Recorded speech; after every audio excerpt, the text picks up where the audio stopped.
네, 이제 우리 하나님 말씀을 보도록 하겠습니다. 하나님의 말씀은 베드로후서 2장입니다.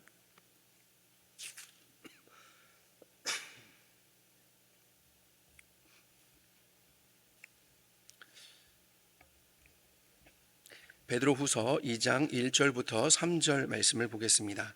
신약성경 385쪽쯤에 있습니다.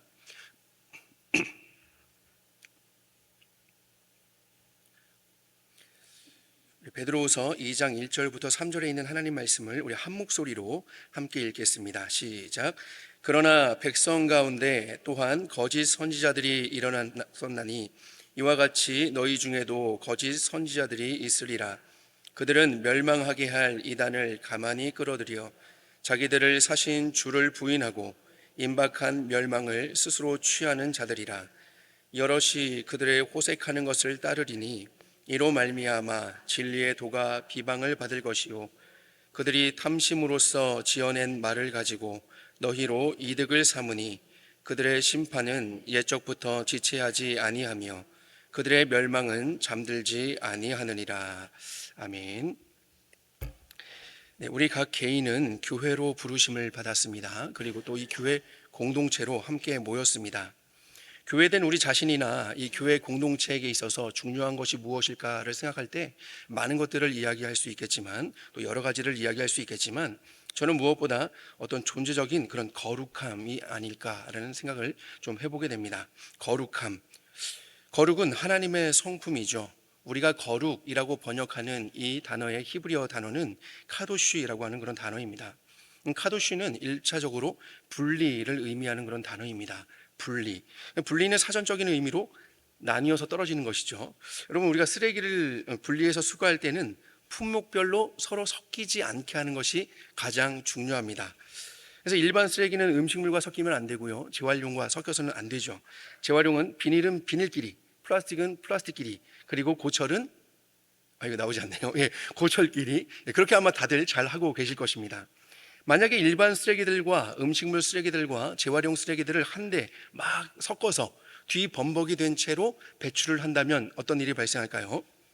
과태료를 내야 합니다. 그렇죠? 과태료를 내야 하겠죠. 분리수거를 하지 않았기 때문이에요. 이것이 바로 분리에 대한 그런 일반적인 개념이죠. 그렇다면 하나님께서 분리가 되셨다, 분리하신다라는 것은 무슨 뜻일까요? 이것은 다른 모든 존재와 구별된다라는 그런 의미이죠. 다른 모든 존재들과 구별이 되신다라는 의미입니다. 금과 고철을 한데 모아서 복원하는 사람은 없을 것입니다. 금은 소중하니까요. 소중하게 모셔놓고 고철은 그에 맞는 그런 이제 방법을 취하겠죠. 금과 고철을 분리하죠. 하나님은 세상 모든 만물을 창조하신 창조주 하나님이십니다. 하나님만이 하나님이시죠.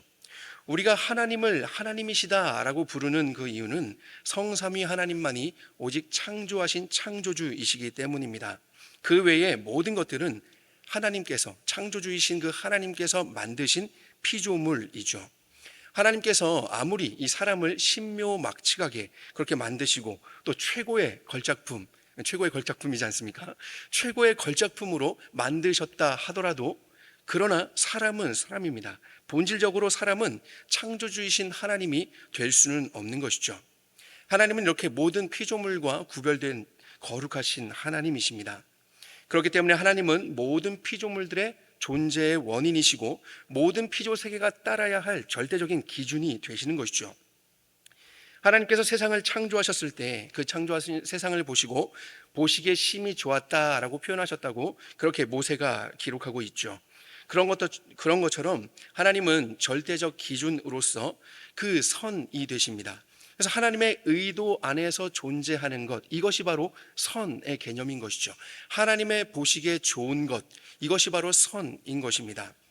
말씀하신 대로 존재했던 그 세계 한번 생각해 볼까요? 빛이 있으라 하시니까 빛이 있었습니다. 물 가운데 궁창이 있어서 물과 물을 나누게 하라라고 했더니 그대로 되었습니다.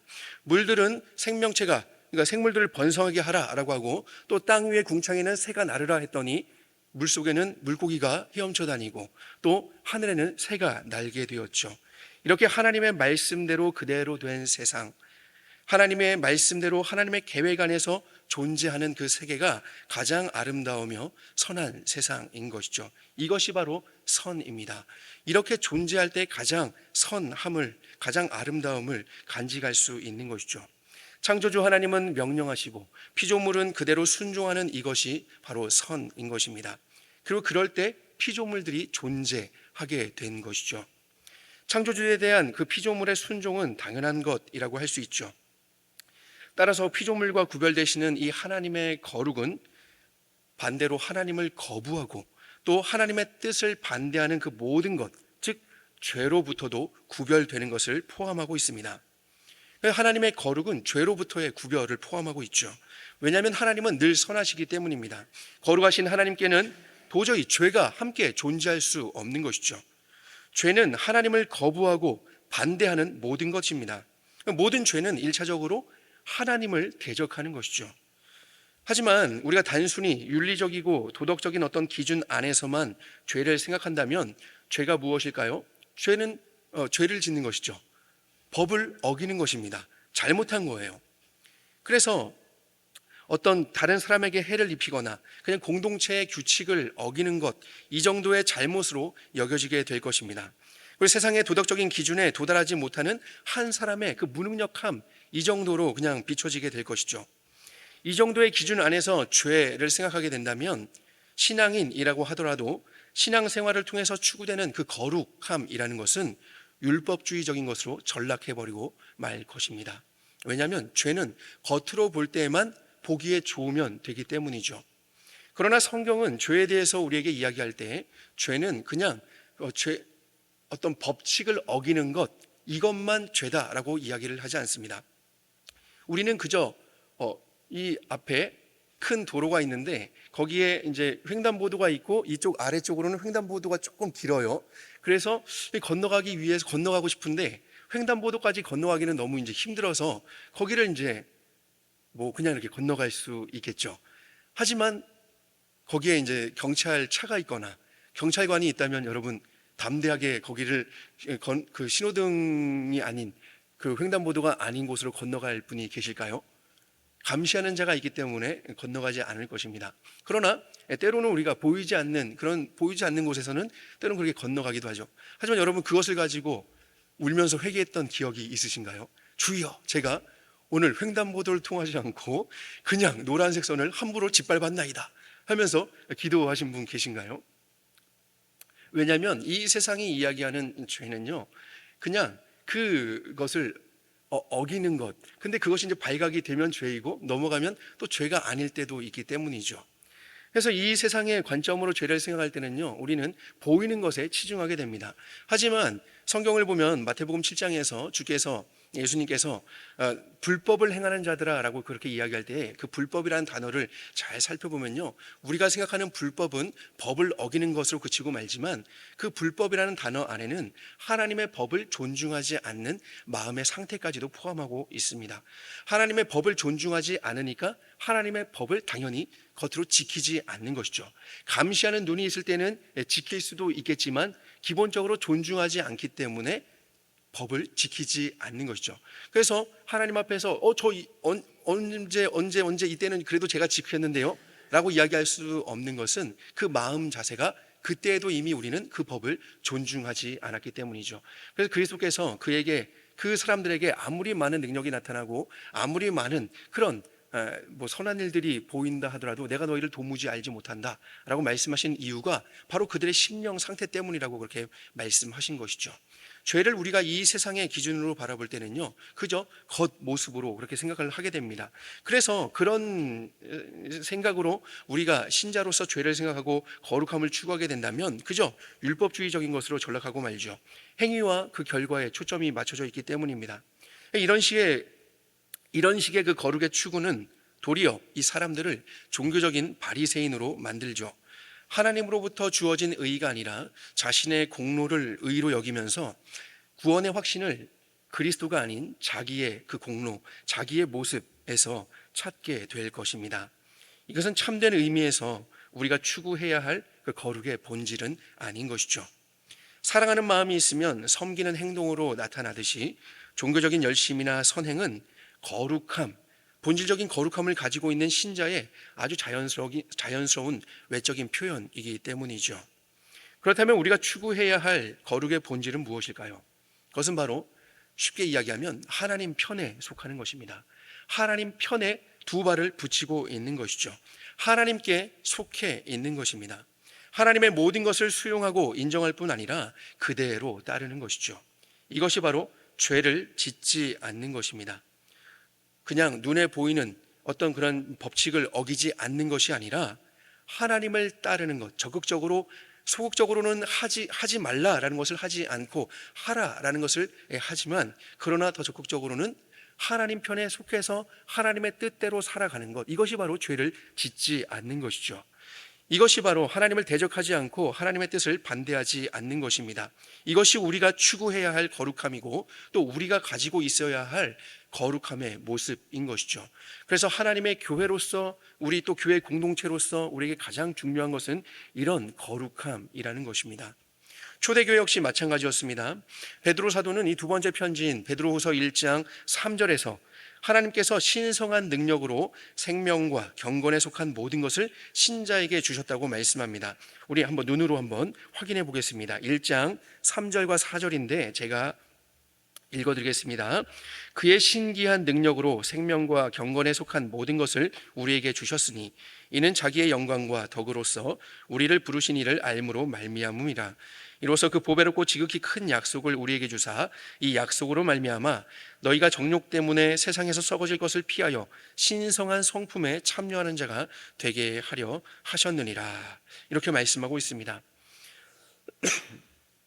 우리 성경에서는 지금 이 3절에 신기한 능력이라고 그렇게 번역이 되어 있는데, 이 신기한이라는 단어는요, 우리가 4절에서 방금 읽었던 것처럼 신성한 성품에 참여하는 자라고 할 때 이 신성한과 같은 그런 단어입니다. 그러니까 이제 이 신기한 능력이라는 것은 신성한 능력, 하나님께 속한 능력이라고 그렇게 번역을 할 수 있겠죠. 하나님께서는 하나님께 속한 이 신성한 능력으로 그리스도와 연합하는 영생을 주시고 또 하나님의 모든 것을 수용하고 그대로 따르는 경건을 신자에게 주셨습니다. 그리고 약속을 주셨죠. 이 약속은 그리스도께서 다시 오신다는 것과 또 이후에 이루실 새 하늘과 새 땅에 대한 그런 미래의 약속을 의미합니다.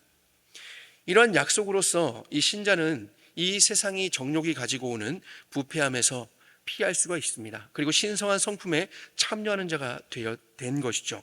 오늘 우리가 읽었던 3절과 4절이 그것을 말씀하고 있습니다.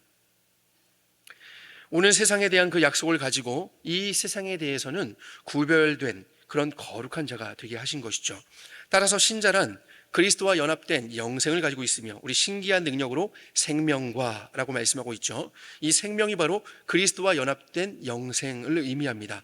신자라는 사람들은 그리스도와 연합된 영생을 가지고 있으며 또 다시 오실 그리스도에 대한 약속으로서 이 정욕을 피하며 세상에서 부패한 것으로부터 피하는 그런 경건한 삶으로서 하나님 편에서 살아가는 사람이라고 말할 수 있습니다. 3절과 4절에서 주신 그 세 가지, 생명과 경건과 그리고 4절에서 약속이라고 하신 이것, 이 신자에게 주신 것을 가지고 살아가는 사람이라고 할 수 있는 것이죠. 생명, 경건, 약속, 이 세 가지가 바로 이 베드로 사도가 말하는 신자의 정체성이라고 말할 수 있습니다. 그런데 오늘 본문을 보면요, 우리가 읽은 2장 1절부터 3절을 보면 그런 신자 공동체인 이 초대교회에 거짓 교사들이 들어오게 된 것입니다. 오늘 본문이 그들의 특징을 잘 이야기해주고 있죠. 그들은 멸망하게 할 이단을 몰래 끌어들이는 자들이다 라고 이야기하고 있습니다. 이와 같이 너희 중에 거짓 선생들이 있으리라 라고 하면서 그들은 멸망하게 할 이단을 가만히 끌어들여 라고 이야기합니다. 멸망하게 할 이단을 가만히 라는 것은 몰래, 조용히 끌어들였습니다. 분명히 베드로 사도는 1장 마지막에서 예언은 사람의 뜻으로 낸 것이 아니기 때문에 성령의 감동하심을 받은 사람들이 하나님께 받아서 말한 것이기 때문에 사사로이 풀 것이 아니다, 즉 마음대로 풀어서는 안 된다라고 그렇게 이야기를 하고 있지만, 오늘 본문 1절에서는 그러나 라고 이야기하면서 그러나 이 거짓 교사들은 그것을 사사로이 풀어내면서 즉 자신들이 원하는 뜻대로 원하는 대로 풀어내면서 자신들의 그런 가르침을 들고 몰래 조용히 가만히 교회 공동체에 침투한 것입니다. 그들의 가르침은 자신들을 값주고 사신 그리스도를 부인하는 것이다 라고 말씀하고 있죠. 자기들을 사신 주를 부인하고 라고 그렇게 이야기를 하고 있습니다. 그들의 가르침은 전면적으로 신자에게 주신, 아까 우리가 1장 3절과 4절에서 보았던 것처럼 신자에게 주신 영생과 경건과 또 이 약속을 부정함으로써 파멸에 이르는 그런 가르침이었습니다. 본문 2절 상반절에서는요, 그들의 가르침의 영향에 대해서 이렇게 말씀하고 있죠. 여럿이 그들의 호색하는 것을 따르리니, 그들의 호색하는 것을 따를 것이다. 여럿이, 즉 교회 공동체에 가만히 들어와서 이 교회 공동체에 있는 신자들을 꿰어서 그들 가운데에 있는 여럿을 호색하는 것에 따르게 할 것이다 라고 이야기를 하죠. 오늘 본문에서 호색이라고 번역된 단어는 방탕함을 가리키는 단어입니다. 단지 어떤 그런 성적인 쾌락뿐만이 아니라 육욕적인 것들, 그러니까 육체적인 쾌락을 추구하는 모든 것을 다 의미하는 것이죠. 그러니까 육체적인 쾌락을 위해서 살아가는 것입니다. 그것을 추구하고 따라가는 것이죠. 즉 신자의 경건을 무너뜨리는 것입니다. 대체 그들의 가르침이 무엇이길래, 그들이 무엇을 가만히 와서 이야기를 하였길래 여럿이 그들을 따르게 된 것일까요? 왜 이렇게 신자들의 경건이 무너지게 된 것일까요? 신자들이 경건한 삶을 살아갈 수 있는 것은 미래에 대한 분명한 약속이 있기 때문이죠. 약속. 심판하실 그리스도께서 반드시 심판날에 다시 오시기 때문에 경각심을 가질 수 있는 것이며, 더 나아가서 이후에 새 하늘과 새 땅에서 완성될 그 나라에서 우리가 살아갈 것을 소망하기 때문에, 바라보기 때문에 지금 이 현재서부터 그 삶을 경건으로 누리게 되는 것입니다. 즉 약속 때문에 우리는 경건한 삶을 살아갈 수 있는 것이죠. 그렇게 이 세상의 정욕을 피하면서 부패하지 않고 하나님 편에서 살아갈 수 있는 것이죠. 거룩하게 살아갈 수 있는 것입니다. 하지만 미래에 대한 약속이 사라지게 된다면, 다시 말해서 그리스도의 심판도 없고 재림도 없고 새 하늘과 그 새 땅도 없다면 그들의 경건이 어떤 의미가 있게 될까요? 거짓 교사들의 가르침의 핵심이 바로 이것이었습니다. 신자들을 죄로부터 구원하시기 위해서 죽으신 그 그리스도를 부인함으로써 구원 자체의 그 의미를 바꿔버리는 것이죠. 여러분, 그리스도께서 왜 죽으셨습니까? 왜 그리스도께서 죽이기 위해서 이 땅에 오셨습니까? 죄의 문제를 해결하기 위함이죠. 죄의 문제를 해결한다는 것이 무엇을 의미합니까? 하나님의 영광에 이르지 못하는 그 죄인이 잃어버린 하나님의 형상, 의와 그 지식과 그 거룩을 하나님이 회복시키시기 위해서 그리스도를 이 땅에 보내셨고, 그리스도께서 또 죄의 문제를 해결하신 것 아닙니까? 구원을 통해서 하나님의 거룩에 참여하게 되는 것이죠. 나는 너의 하나님이고 너는 나의 백성이다 라는 이 언약 안에 참여하게 하기 위해서 구원하신 것입니다. 우리의 구원은 하나님의 언약 관계로부터, 하나님의 언약 관계를 깨어버린 그 죄로부터 구원을 받는 것입니다. 우리의 구원은 죄에서부터 구원을 받는 것이죠. 그리스도의 공로를 통해서 그분의 십자가의 보혈로서 그리스도께 옮겨진 우리의 죄가가 해결되는 것이죠. 우리가 변한 것이 아니라 그리스도의 보혈의 피가 우리를 덮은 것이고, 성부께서는 그 보혈의 공로를 인정함으로써 우리를 의롭다라고 선언하시는 것이죠. 그렇기 때문에 우리에게 있어서 그리스도께서 하신 일은 굉장히 중요하죠. 이것이 전부라고 할 수 있습니다. 우리 신앙생활의 처음도 그리스도요, 우리의 그 신앙생활 되게 하는 것도 그리스도이며, 심판의 때에 우리를 그리스도 앞에, 하나님 앞에 서게 하는 것도 그리스도입니다. 그 영광스러운 새 하늘과 새 땅에서 살아가게 하는 것도 그리스도이죠. 우리의 삶에서 그리스도를 떠나서 그 어떤 것도 이루어질 것이 아무것도 없죠. 우리의 구원을 이야기할 때 우리는 그리스도를 결코 떠날 수가 없습니다. 바로 이것이 중요하죠. 그리스도를 통해서 우리는 영원한 생명을 얻었습니다. 영생을 얻었다라고 표현을 하죠. 그런데 여러분, 왜 영원한 생명이죠? 불로장생하는 생명이기 때문입니까? 그리스도를 믿으면 여러분은 죽지 않고 영원히 살 수 있다. 이것 때문에 영생입니까? 물론 영생은 영원한 삶, 영원한 생명을 의미합니다. 근데 그 영원한 생명이라는 것은 불로장생의 그런 삶이 아니라 하나님께서 베푸시는 그 은혜의 수혜자가 되어서 이제는 하나님의 영광을 위해서 살아갈 수 있는 그런 생명을 얻었기 때문에 우리는 영원한 생명이라고 표현하는 것이죠. 영원은 하나님께 속한 것이기 때문이죠. 하나님께로부터 오는 생명을 우리가 입어서 하나님의 영광을 위해 살아가고 하나님의 영광에 참여한 자가 되었기 때문에 우리는 영생을 얻었다라고 그렇게 표현을 합니다. 우리 속에 그리스도께서 거하시기 때문에 우리가 영생을 얻게 된 것이죠. 그러나 거짓 교사들은 이런 십자가의 그리스도를 부인함으로써 신자의 구원이 죄로부터의 구원이 아니라 이 세상의 구질구질한 삶으로부터 구원처럼 그렇게 여기게 만든 것이죠. 자신을 억압하는 모든 것으로부터의 자유를 얻는 것. 그래서 이 땅에서 마음껏 먹고 마시며 즐기고 또 가장 자기가 재미있는 것을 하면서 그 하루하루를 재미있게 살아가는 것, 행복하게 사는 것, 바로 이것이 구원이다라고 가르침으로써 사람들을 방탕하게 만든 것입니다. 근데 만약 여러분 그에 대한 책임을 져야 한다면 사람들은 어떨까요? 아이들의 특성은 무엇이죠? 아이들을 키워보신 분들은 아마 잘 알 것입니다. 아이들의 특성은요, 정리가 아니라 어지럽히는 것입니다. 이 아이들의 어쩌면 당연한 것인데 어른이기 때문에 그것을 참지 못하는 것이죠. 저는 어른이더라고요. 마냥 아이인 줄 알았는데 어른이어서 정리가 안 된 것을 보면 불같이 뭔가 마음에서부터 솟구쳐 오르는 것이 있습니다. 부모의 야단이 있을 때에 아이들의 본성이 억제가 되죠. 우리가 사고 싶은 것도 많고 갖고 싶은 것도 많고 먹고 싶은 것도 많지만 매일매일 여러분 카드를 팍팍 긁지 않는 이유가 무엇입니까? 결제일이 기다리고 있기 때문이죠. 결제일이 있습니다. 심판의 날이 여러분 있습니다.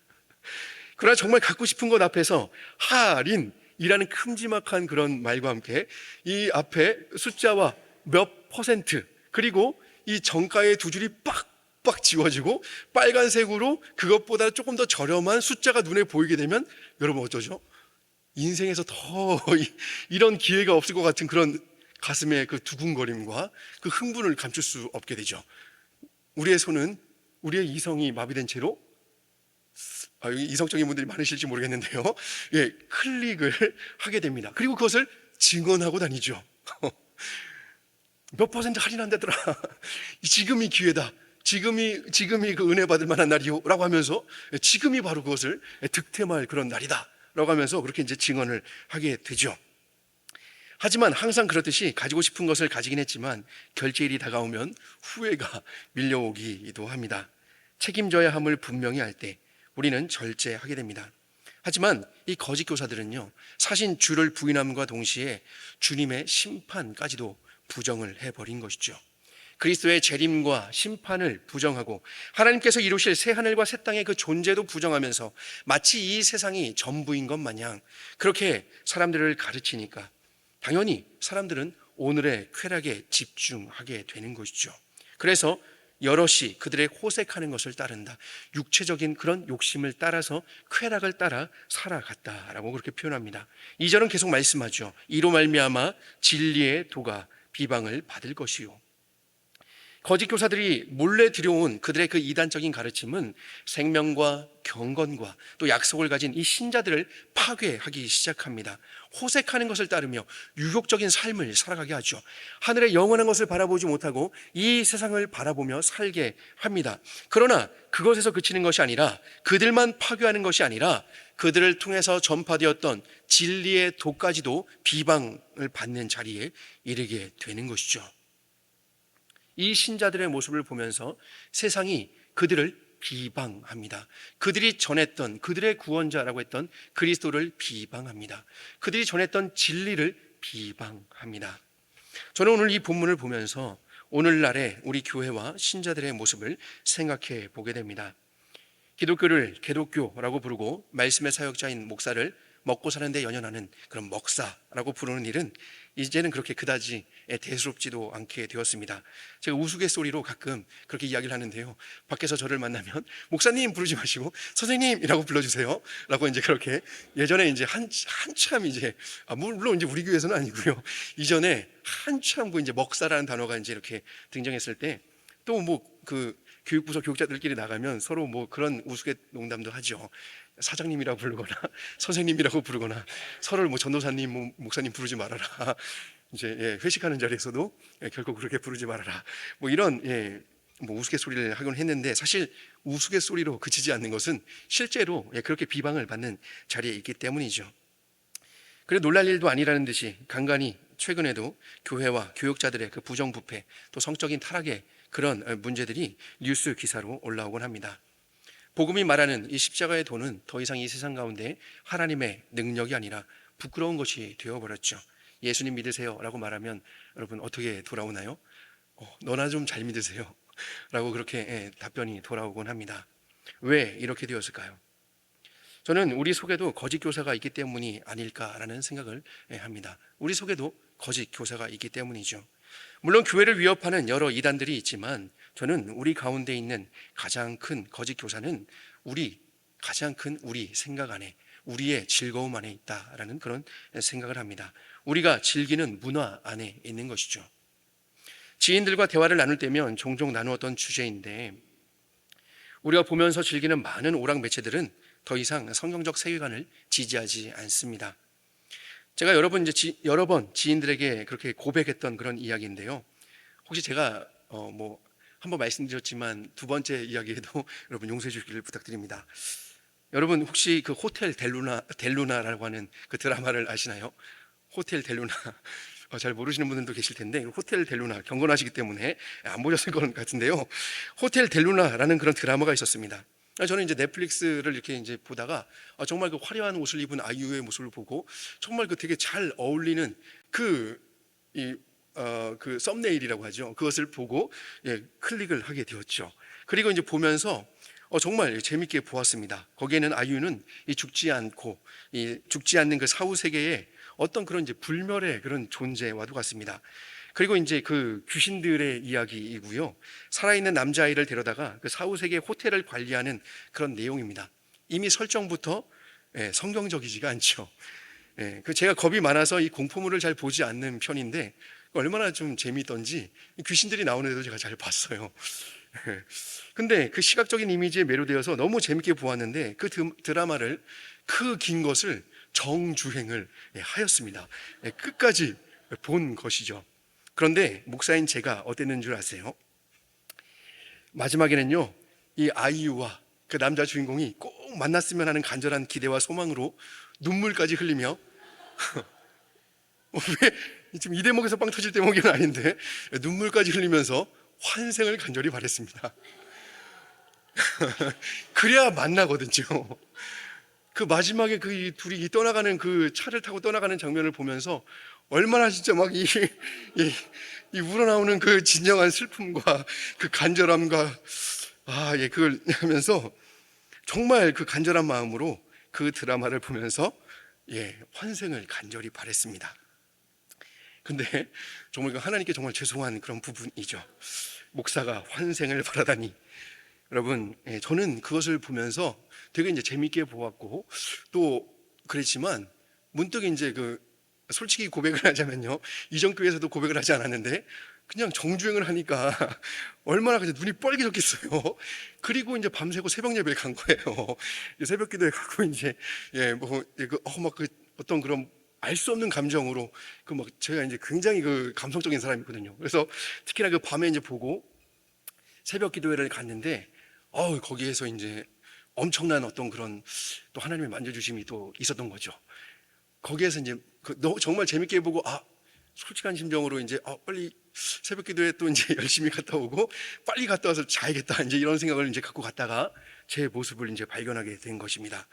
그것에 이 허투란 그 시간들을 그죠? 잘 자고 또 내일 또 사역을 잘 준비를 해야 되는데 그 시간을 보내고 또 간절한 마음으로 환생을 바라고 그리고 이제 그때 저를 잠식하고 있는 그런 즐거움, 쾌락이란 것을 깨닫게 된 것이죠. 문화는요, 우리의 정신을 이렇게 잠식하고 있습니다. 여러분, 요즘 콘텐츠들을 보면 그 다음에 제가 이제 이렇게 생각을 해보면서 콘텐츠들을 보니까 전 도깨비라는 걸 사실 보지도 않았어요. 그 정도로 경건한 사람이었거든요. 도깨비 이런 걸 보지도 않았는데, 그래서 거기에 공유 이런 거는 그냥 말로만 들었지 사실 보지도 않았는데, 또 신과 함께 이런 수많은 콘텐츠들이 이미 기독교적인 세계관이 아니라 이교적인 세계관을 가지고 그렇게 정말 그 재미있게 포장하여서 우리를 그 세계로 안내하고 있습니다. 여러분, 우리들뿐만이 아니죠. 아이들이 보는 그런 컨텐츠, 예전엔 그 뽀로로가 뽀통령, 그냥 뽀통령이구나 이 정도로만 이해를 했는데, 그런 깊은 깨달음 이후에 다시 한번 아이들이 보는 컨텐츠를 보았더니 그 안에도 마술, 뭐 요정, 그리고 뭐 여러 가지 어떤 그런 뭐 요즘에 또 뭐 캐치 티니핑 이런 것도 보면요, 다 무슨 뭐 요정, 뭐 마술, 악과 어떤 선의 어떤 그런 대립, 마녀와 마술 같은 이야기들이 주를 이루고 있습니다. 그것뿐인가요? 또 요즘에 또 뭐 이 과학이 발달하면서 뭐 멀티버스와 같은 세상, 그리고 여러 차원의 우주를 소개하죠. 또 평행 우주와 같은 것을 이야기하면서 우리가 살고 있는 우주는 여기 있지만 다른 우주들이 또 우리와 같은 캐릭터가 또 존재한다라는 식의 어떤 그런 것들이 우리의 문화 콘텐츠를 완전히 점령하고 있습니다. 이런 것들이 우리의 성경적 세계관을 도전하고 있죠. 우리 아이들이 지금 이런 콘텐츠를 보면서 과연 이 아이들이 그런 매일같이 그런 것들을 보고 있는데, 일주일에 한 번 교회에 와서 설교를 듣는데 이 설교도 그냥 그 다양한 신화 속에서 하나로 여기지 않을까라는 그런 생각을 그때 해보게 되었습니다. 게다가 오늘날의 모습을 반영하는 이 오락 프로그램들은요, 결혼을 하지 않고도 혼자서 굉장히 재미있게 잘 사는 그런 모습들을 보여주면서 더 이상 이 청년들이 결혼조차 이제 포기한 청년들에게 결혼을 동경하지 않고 홀로 살아가는 삶을 정말 재미있는 삶으로 그렇게 포장을 하고 있습니다. 여러 종류의 소비적인 문화 콘텐츠들을 통해서 지금 맛있는 것을 먹고 지금 놀러 가고 지금 즐기는 것, 이것에 더욱더 우리의 관심을 갖게 하죠. 주일과 또 예배, 성경은 점점 밖으로 밀려나고 신앙은 더 이상 생활이 아니라 하나의 취미 생활처럼 그렇게 변질되고 말았죠. 은근슬쩍 이 영화들을 통해서 동성연애나 동성혼들을 보여주면서 익숙하게 만들어서 그것은 잘못이 아니라 문화의 다양성이라는 것을 가르치고 있습니다. 아이들은 그것을 보면서 익숙해지고 있습니다. 쾌락적이고 폭력적인 그런 문화들은 사람들을 더욱더 쾌락을 추구하게 하고 폭력적으로 변하게 하죠. 거기서 느끼는 그런 어떤 그런 뭐 도파민이 발생한다고 하는데, 더 이상 이 중독이라는 것은 어느 정도의 자극을 넘어서서 더 이상 이제 거기에서 어떤 그런 쾌락을 느끼지 못하기 때문에 더욱더 자극적인 것, 더욱더 자극적인 것, 이것을 추구하게 만든다고 합니다. 이것이 중독이라고 해요. 그런데 오늘날 우리가 살아가고 있는 세상, 우리가 즐기는 것들을 보면 우리의 그 자극을 넘어서 계속해서 어떤 쾌락으로 더 이끌어가고 있는 것이 아닌가라는 생각을 하게 됩니다. 요즘 트로트가 굉장히 유행하고 있는 추세죠. 근데 요즘 목사님의 설교보다 트로트 가수들에게서 더 많은 은혜를 받는다라고 그렇게 이야기를 하기도 합니다.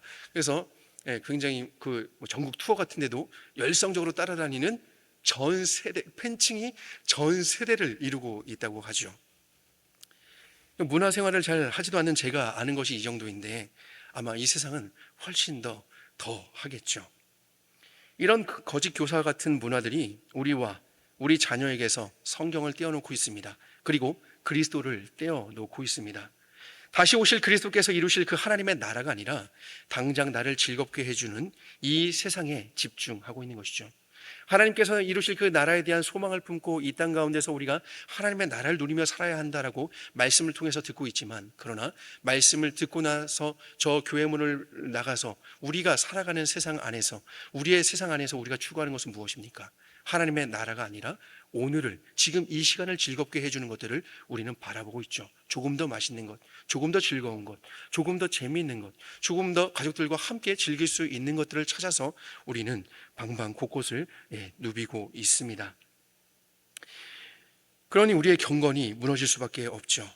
단지 거룩을 잘못하지 않고 종교 생활을 잘하는 것 정도로 치부하며 율법주의적인 행동을 통해서 위로를 받으려고 할 뿐 하나님 편에 더 이상 서려고 하지 않습니다. 주일 성수라는 단어가 단지 그냥 주일에 교회 예배에 빠지지 않고 잘 가는 것, 오늘날은 이것이 주일 성수가 되어버렸죠. 주일은 거룩한 하나님의 날로서 그 하루를 온전히 하나님 앞에서 예배하며 구제하며 또 하나님 그 영적인 어떤 유익을 위해서 살아가야 할 날이라고 우리는 배워왔으나, 그러나 오늘날에는 어떻게 되었습니까? 주일날 예배 한번 잘 드리고 그 이후의 시간은 또 여가 생활을 보내는 그런 시간으로 전락해 버렸죠. 이런 때 주일 성수를 이야기하는 것은 더 이상 이제 꼰대와 같은 그런 사람이 되어 버린 것입니다. 그렇게 우리의 것들이 무너지고 있습니다. 하나님 편에 서려고 하지 않습니다. 우리에게도 거짓 교사가 있습니다. 우리의 거짓 교사는 누구입니까? 여러분의 거짓 교사는 누구입니까? 여러분을 생명과 경건과 이 약속으로부터 떼어놓는 거짓 교사는 누구입니까? 오늘 이 밤에 우리의 영혼 깊숙이 침투한 이 거짓 교사의 실체를 발견하고 그와의 단절을 결단하는 그런 시간이 되기를 소망합니다. 여러분, 우리는 기억해야 합니다. 3절은 우리에게 이렇게 말씀하고 있습니다. 그들이 탐심으로써 지어낸 말을 가지고 너희로 이득을 삼으니 그들의 심판은 옛적부터 지체하지 아니하며 그들의 멸망은 잠들지 아니하느니라. 심판이 지체하지 않고 멸망이 잠들지 않았음을 기억하시기 바랍니다. 거짓 교사들은 자신들의 탐욕과 이익을 채우기 위해서 몰래 들어와서 이단적인 가르침을 가지고 신자들을 파멸시키는 존재입니다. 이 세상의 문화 콘텐츠는 다 이익과 관련이 되어 있죠. 사람을 유익하게 하기 위해서, 사람을 더욱더 사람답게 하기 위해서 그렇게 하지 않습니다. 이익을 위해서 그러는 것이죠. 돈이 된다면 그들은 어떤 것이라도 할 것입니다. 특히나 이 세상의 공중 권세 잡은 자, 이 사탄은 신자들을 현혹할 수 있다면, 이 세상의 사람들을 현혹할 수 있다면 수단과 방법을 가리지 않고 우리의 부패한 본성의 문을 두드릴 것입니다. 우리가 읽진 않았지만 4절 이후로 보면 베드로 사도는 그들의 심판이 옛적부터 지체되지 아니하며 그들의 멸망이 잠들지 않은 예를 몇 가지를 보여주고 있습니다. 오늘 우리는 이것에 주목해야 합니다. 거짓 교사들에 대한 심판은 반드시 있을 것입니다. 그러나 우리가 그 거짓 교사들의 현혹에 미혹되어서 함께 멸망당해서는 안 될 것입니다. 생명과 경건과 약속을 받은 이 신자에게 가장 중요한 것은 거룩입니다. 거룩은 하나님 편에 서는 것입니다. 하나님께 속한 것입니다. 목에 칼이 들어와도 라는 표현처럼 하나님이 나의 하나님이 되시고 내가 그분의 백성으로 존재하는 것, 이것이 바로 거룩입니다. 오늘 이 밤에 다시금 우리를 사신 그 그리스도와 그분의 십자가를 기억하면서 거룩함이 회복되는 시간이 되기를 소망합니다. 반드시 심판하시겠다고 약속하신 그 약속을 믿으며 하나님 편에서 매일을 살아가는 참된 거룩한 신자, 즉 거룩한 교회가 되기를 간절히 소망합니다. 주께서는 경건한 자는 시험에서 건지실 줄 아시고 불의한 자는 형벌 아래에 두어 심판 날까지 지키시며 특별히 육체를 따라 더러운 정욕 가운데서 행하며 주관하는 일을 멸시하는 자들에게서 형벌할 줄 아시느니라. 오늘 9절과 10절은 그렇게 말씀하고 있습니다. 성령께서 오늘 밤 이 말씀을 사용하셔서 우리 심령 가운데 은혜해 주시기를 간절히 소망합니다.